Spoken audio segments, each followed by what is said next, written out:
আজকে আমরা সংখ্যা পদ্ধতি শিখবো। এটা বেসিক ম্যাথের one of the important topic. আর এই টপিকটা যতটা ইম্পর্টেন্ট, এই টপিকে কনফিউশন কিন্তু ততটাই বেশি। তো আজকের ভিডিওতে আমরা সেই কনফিউশন গুলো দূর করবো। তো চলো আজকের ভিডিওটা শুরু করি। প্রথমে আমাদের আসছে সংখ্যা পদ্ধতির সংজ্ঞাটা কি।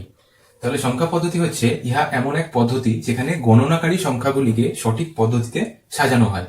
এবার গণনাকারী সংখ্যা তাহলে কি হবে? গণনাকারী সংখ্যা মানে হচ্ছে যেসব সংখ্যা বা যেসব চিহ্ন আমরা গুণার কাজে বা গণনার কাজে ব্যবহার করি। উদাহরণস্বরূপ কিরকম হবে? এক্সাম্পল হবে 0, 1, 2, 3, 4 চলতেই থাকবে। ঠিক আছে, তাহলে যেসব চিহ্ন আমরা গণনার কাজে ব্যবহার করি তাদেরকে বলে গণনাকারী সংখ্যা। এবং গণনাকারী সংখ্যাগুলোকে যেখানে মানে অর্ডারে সাজানো হয়, যে অর্ডারে সাজানো হয় বা সঠিক ক্রমে সাজানো হয় তাকেই বলা হয় সংখ্যা পদ্ধতি। তাহলে সংখ্যা পদ্ধতির সংখ্যাটা আমাদের হলো। এবার নেক্সট হচ্ছে আমাদের অঙ্ক। অঙ্ক কাকে বলে? অঙ্ক হচ্ছে যে সংখ্যাকে সঠিক পদ্ধতিতে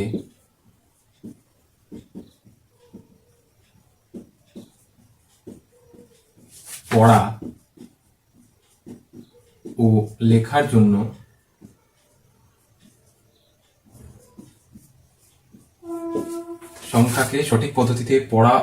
জন্য আমরা যে চিহ্ন ইউজ করি বা চিহ্ন ব্যবহার করি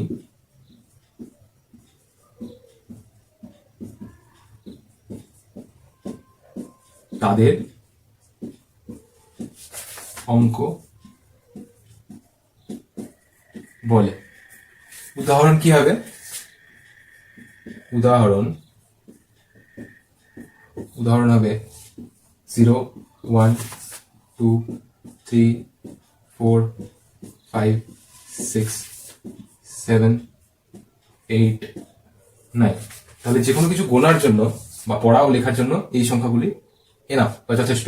কারণ যে কোনো সংখ্যা লিখতে গেলে প্রত্যেকটা আমাদের লাগবে। ঠিক আছে, প্রত্যেকটা না হোক এর মধ্যে থেকেই হবে। ঠিক আছে, যে কোনো সংখ্যা আমরা যেটা লিখি না কেন এর মধ্যে থেকে সংখ্যা নিয়ে আমাদেরকে লিখতে হবে। তাই এই জন্য প্রত্যেকটাকে এগুলোকে অঙ্ক বলা হয়। আশা করি এটা বোঝা গেছে। নেক্সট হচ্ছে আমাদের স্বাভাবিক সংখ্যা। স্বাভাবিক সংখ্যা কাকে বলে?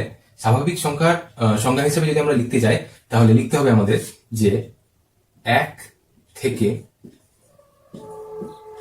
শুরু করে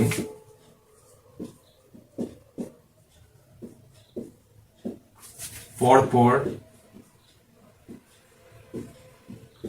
1 যোগ করে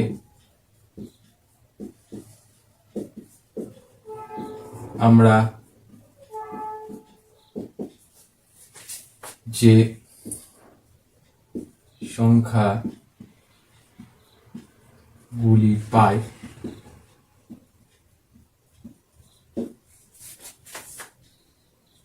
তাদের স্বাভাবিক সংখ্যা বলে। ঠিক আছে, 1 থেকে শুরু করে পরপর 1 যোগ করে আমরা যে সংখ্যাগুলি পাই তাদের স্বাভাবিক সংখ্যা বা ইংরেজিতে ন্যাচারাল নাম্বারস বলে। উদাহরণ কি হবে? উদাহরণ হিসেবে আমরা লিখতে পারি যে সব থেকে প্রথম তাহলে কি বলেছে? 1 থেকে শুরু করতে হবে। তাহলে সব থেকে প্রথম স্বাভাবিক সংখ্যা কি হবে? 1। তারপরে 1 এর সঙ্গে 1 যোগ করবো, তারপরে 2, 2 এর সঙ্গে 1 যোগ করবো কারণ 1 যোগ করে আনতে বলেছে। 2 এর সঙ্গে 1 যোগ করলে 3, তারপরে 4, 5, 6, এইভাবে ডট ডট ডট ডট চলতেই থাকবে। ঠিক আছে, তাহলে এগুলোকে আমরা স্বাভাবিক সংখ্যা বলবো। এটা এই সাইনটা মানে হচ্ছে ইনফাইনাইট। ঠিক আছে, অসীম পর্যন্ত, মানে কোনো শেষ নেই। তো চলতেই থাকবে, 1 যোগ করে করে যেতে যেতে চলতেই থাকবে, কোনো শেষ হবে না। তো সেটা যে শেষ হবে না সেটা বোঝানোর জন্য এই সাইনটা ব্যবহার করা হয়। এটাকে ইনফাইনাইট বা বাংলায় অসীম বলা হয়। ঠিক আছে, তাহলে এটা হলো। এখান থেকে একটা পয়েন্ট যেটা কোশ্চেন আসতে পারে যে সব থেকে ছোট স্বাভাবিক সংখ্যা কি? তাহলে সবচেয়ে ছোট স্বাভাবিক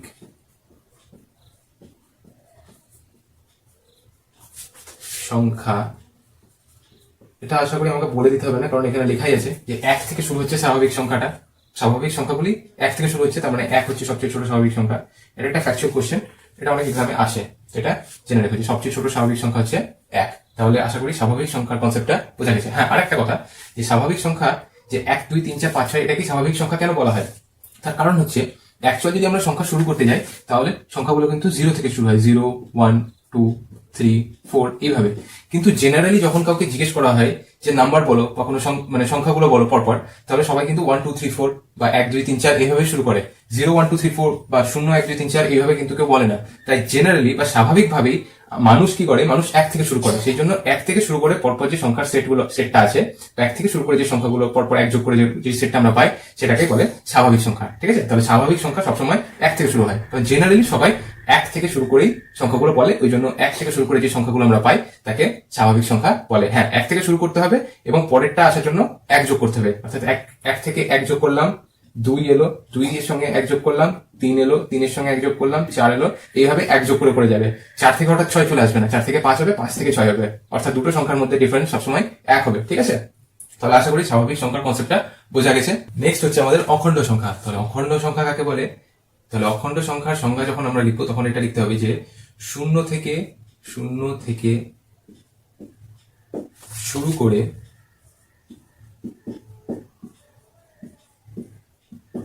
পরপর 1 যোগ করে আমরা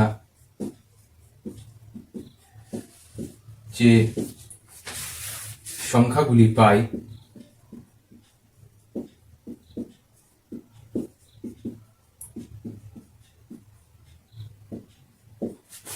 তাদের একত্রে অখণ্ড সংখ্যা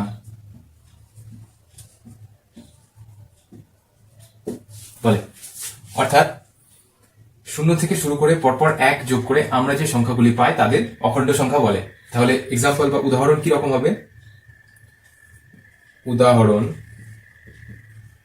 কি হবে? উদাহরণ 0 থেকে শুরু করব, তাহলে 0, তারপরে 1 যোগ করব, 0 সঙ্গে 1 যোগ করলে কত হয়? 1, তারপরে 1 এর সঙ্গে আরো 1 যোগ করব 2, তারপরে আরো 1 যোগ করলে 3, এইভাবে 4 5 6 এইভাবে চলতে থাকবে অসীম পর্যন্ত। তাহলে 0 থেকে শুরু করে পরপর 1 যোগ করে আমরা যে সংখ্যাগুলি পাই, অ্যাকচুয়ালি বলতে গেলে যে সংখ্যাগুলি পাই তাদেরকে অখণ্ড সংখ্যা বলে। তাহলে অখণ্ড সংখ্যা আর আমরা যেটা করলাম যে স্বাভাবিক সংখ্যা, ঠিক আছে? তাহলে অখণ্ড সংখ্যার স্বাভাবিক সংখ্যার মধ্যে ডিফারেন্স কি হচ্ছে, যে স্বাভাবিক সংখ্যায় সবসময় 1 থেকে শুরু হয় আর অখণ্ড সংখ্যায় 0 থেকে শুরু হয়। তাহলে স্বাভাবিক সংখ্যার সঙ্গে যদি আমি 0 লাগিয়ে দিই বা 0 যোগ করে দিই তাহলে কিন্তু আমরা অখণ্ড সংখ্যা পেয়ে যাব। ঠিক আছে, এখান থেকে একটা ফ্যাকচুয়াল কোশ্চেন কি পাওয়া যায়, যে সবচেয়ে ছোট অখণ্ড সংখ্যা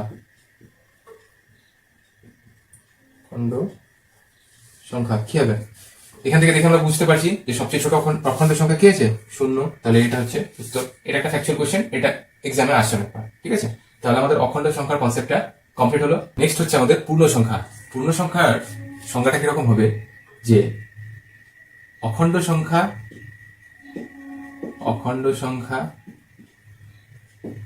এবং ঋণাত্মক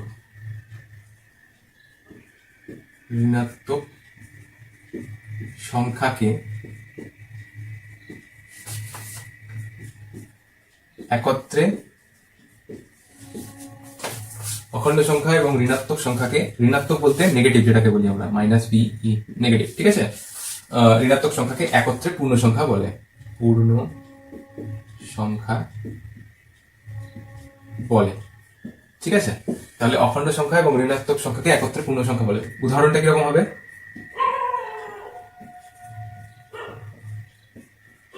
যে উদাহরণ হিসেবে যে অখণ্ড সংখ্যা মানে আমরা কি জানি, 0 1 2 3 4 এভাবে চলতে থাকছে। তাহলে অখণ্ড সংখ্যার সঙ্গে ঋণাত্মক সংখ্যা, অর্থাৎ এদিকে এলে -1, এদিকে এলে -2, এদিকে এলে -3, এদিকে এলে -4, এটাও যখন আমরা একসাথে যোগ করে দেবো বা অখণ্ড সংখ্যার সঙ্গে ঋণাত্মক সংখ্যা যখন আমরা এইভাবে ব্যবহার করব তখন পুরো যে সংখ্যার সেটটা পাবো সেটাকে আমরা পূর্ণ সংখ্যা হিসেবে বলতে পারি। ঠিক আছে, এখান থেকে একটা ফ্যাকচুয়াল কোশ্চেন আছে। ফ্যাকচুয়াল কোশ্চেনটা কি, যে এমন একটি সংখ্যা মানে পূর্ণ সংখ্যা যেটা ধনাত্মক না আবার ঋণাত্মক না, মানে নেগেটিভ না আবার এদিকে পজিটিভ না, তো সেটা কি হবে, সেটা সবসময় অ্যান্সার হবে 0। নেক্সট হচ্ছে আমাদের মূলদ সংখ্যা। যে মূলদ সংখ্যা কাকে বলে? মূলদ সংখ্যাটা কিরকম, যে যেসব সংখ্যাকে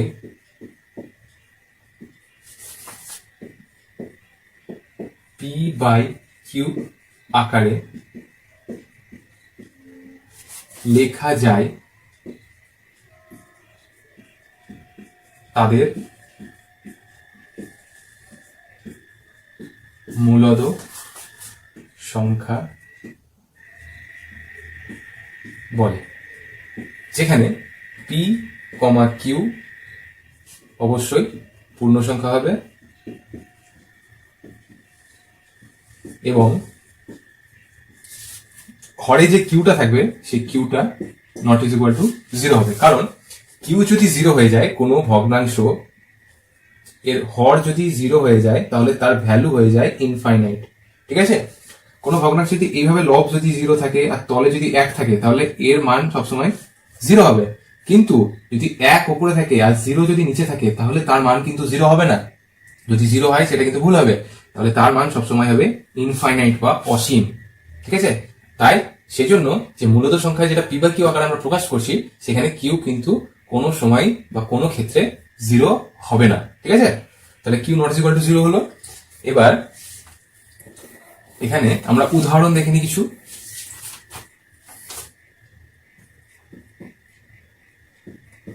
উদাহরণ হিসেবে আমরা যে কোনো সংখ্যা 0, 1, 0.3, ঠিক আছে, এইসব আমরা নিতে পারি। 0 মানে এবার 0টা কি করে লিখতে পারি আমরা? 0কে তো আমরা 0/1 এভাবে লিখতে পারি। তো তাহলে p/q আকারে প্রকাশ করা হলো, কারণ দুটোই তো পূর্ণ সংখ্যা।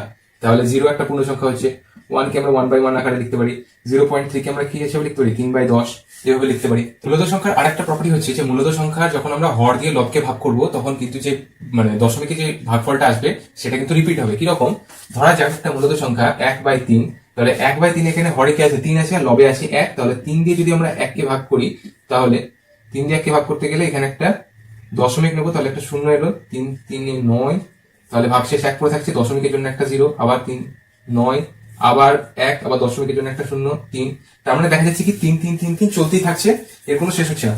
মূলত সংখ্যার বৈশিষ্ট্য এটা যে যেটা দশমিকে আসবে ভাগফল সেটা কিন্তু চলতে থাকবে। ঠিক আছে, তাহলে মূলত সংখ্যার এই কনসেপ্ট ছিল। এবার আমরা অমূলত সংখ্যা দেখব। নেক্সট হচ্ছে আমাদের অমূলত সংখ্যা। এটা সংখ্যা কিরকম হবে, এই যেসব সংখ্যাকে p/q আকারে লেখা যায় না তাদের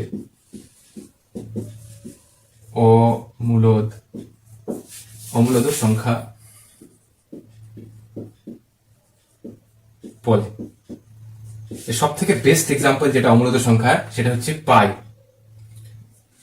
পায়ের যেটা মান আছে, অর্থাৎ পায়ের যেটা মান আমরা ধরে থাকি 22/7, এটা কিন্তু না, পায়ের যেটা অ্যাকচুয়াল মান যেটা এখানে দেখা যাচ্ছে এইটা অমূলদ সংখ্যার সব থেকে বেস্ট এক্সাম্পল। কারণ এখানে কোনো সংখ্যা রিপিট আসে না। যদি আমরা পায়ের যেটা অরিজিনাল ভ্যালু আছে 3 পয়েন্ট সামথিং, সেটাই 3 পয়েন্টের পরে যে সংখ্যাগুলো থাকে সেগুলো কোনো সময় রিপিট হয় না। তাহলে অমূলদ সংখ্যার সব থেকে বেস্ট এক্সাম্পল হচ্ছে পায়ের যেটা অ্যাকচুয়াল মান সেটা 22/7 না। ঠিক আছে, তাহলে পাই অমূলদ সংখ্যার আরেকটা এক্সাম্পল, আরো এক্সাম্পল √2, √3, √5 এইসব আছে, আরো ভালো ভালো এক্সাম্পল। এগুলো সব থেকে বেস্ট এক্সাম্পল যেটা সেটা হচ্ছে পায়ের অ্যাকচুয়াল মান যেটা সেটা। নেক্সট হচ্ছে আমাদের বাস্তব সংখ্যা কাকে বলে। বাস্তব সংখ্যা অর্থাৎ যে মূলদ সংখ্যা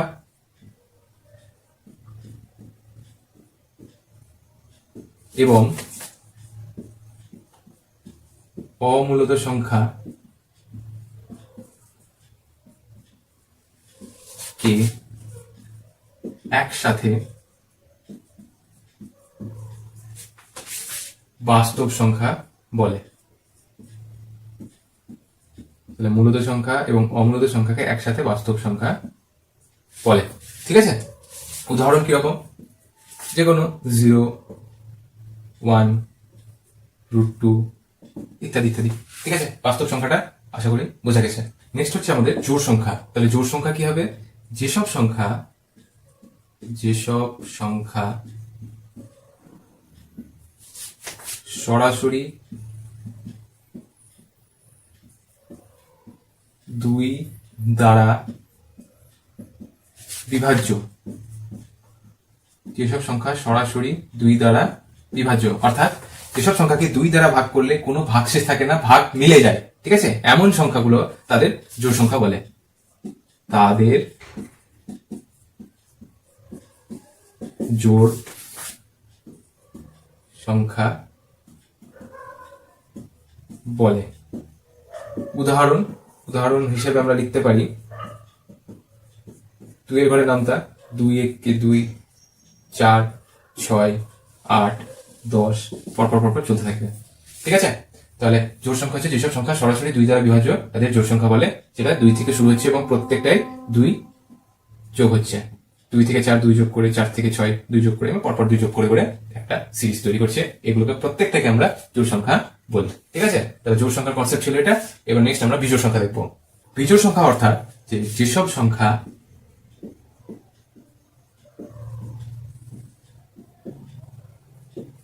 সরাসরি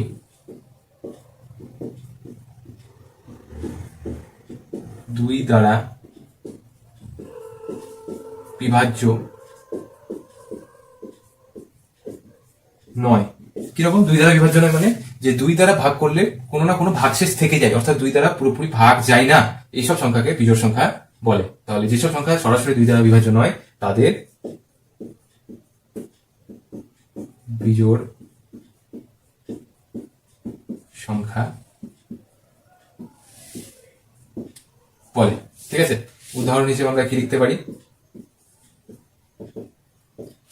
উদাহরণ হিসেবে 3 7 5 9 11 13 এন্ড এক্সেট্রা, ঠিক আছে। তাহলে এই ছিল আমাদের বিজোড় সংখ্যা। এবার নেক্সট কনসেপ্ট, নেক্সট হচ্ছে আমাদের মৌলিক সংখ্যা কাকে বলে। তাহলে মৌলিক সংখ্যা কাকে বলবো? যে যেসব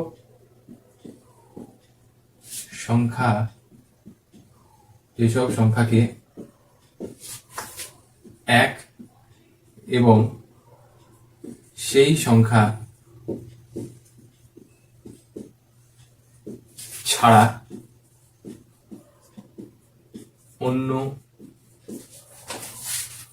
কোনো সংখ্যা দিয়ে ভাগ করা যায় না তাদের মৌলিক সংখ্যা বলে, ঠিক আছে। যেসব সংখ্যাকে 1 এবং সেই সংখ্যা ছাড়া অন্য কোনো সংখ্যা দিয়ে ভাগ করা যায় না তাদের মৌলিক সংখ্যা বলে। এইভাবে যদি বুঝতে অসুবিধা হয়, আরেকটা সংখ্যা আছে যে কিরকম, যেসব সংখ্যার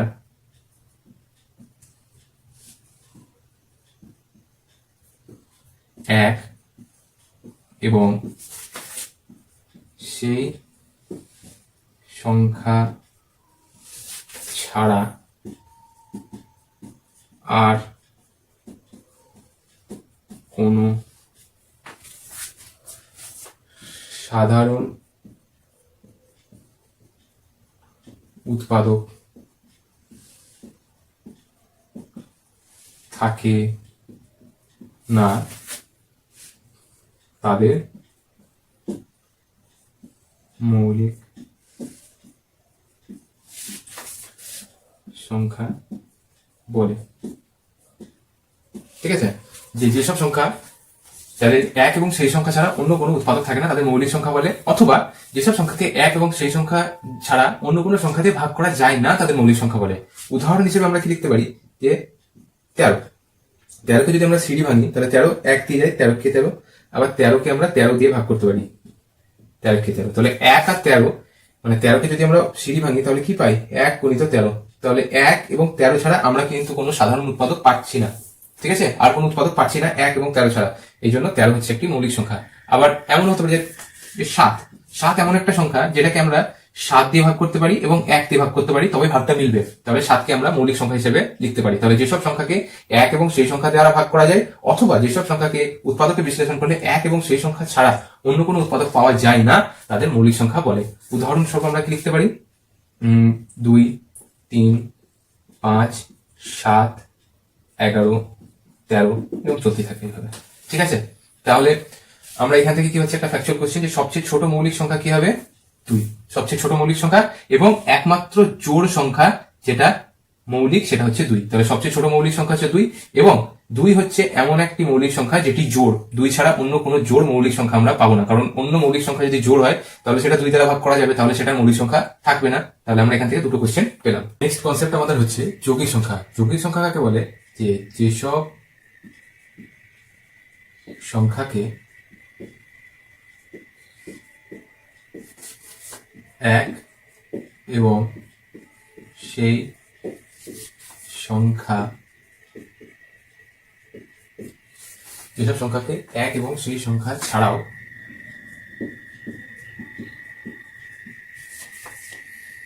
আলাদা সংখ্যা দ্বারা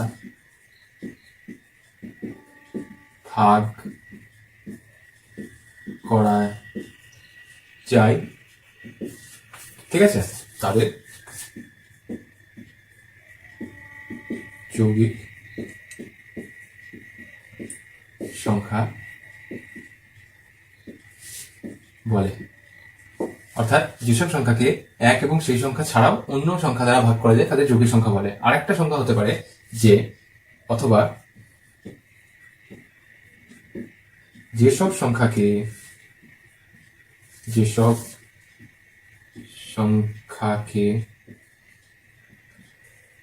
উৎপাদকে বিশ্লেষণ করলে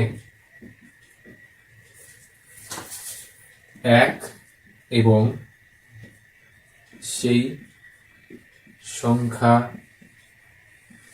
ছাড়াও অন্য উৎপাদক পাওয়া যায় তাদের যৌগিক সংখ্যা বলে।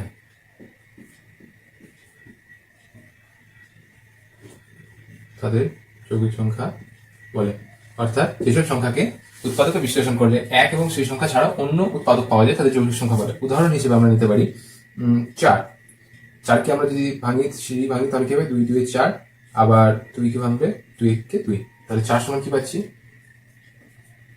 2 গুণিত 2 গুণিত 1, অর্থাৎ 4 তো 4 দিয়ে ভাগ যায়, 4কে 1 দিয়ে ভাগ করা যায়, তাছাড়াও 4কে 2 দিয়ে ভাগ করা যায়। তাহলে 4 এমন একটি সংখ্যা যাকে 1 দিয়ে ভাগ করা যায়, 4 দিয়ে ভাগ করা যায়, আবার 1 আর 4 ছাড়াও 2 এমন একটি সংখ্যা যাকে দিয়ে ভাগ করা যায়। তাহলে 4 একটি যৌগিক সংখ্যা, ঠিক আছে।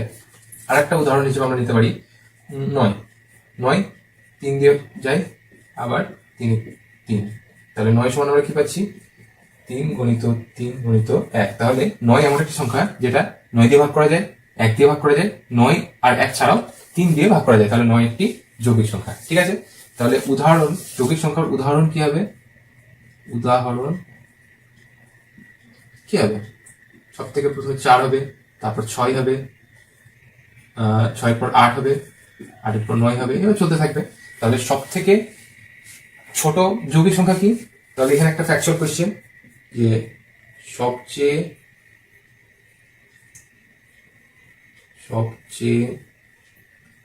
ছোট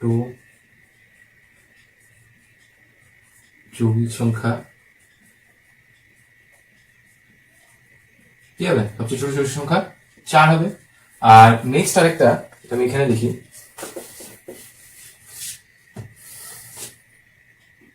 সবচেয়ে স্টার দিয়ে লিখছি, সবচেয়ে ছোট কিন্তু বিজোড়, সবচেয়ে ছোট বিজোড় যৌগিক সংখ্যা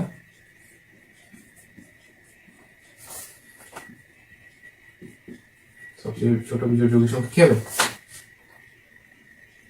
4 6 8 9।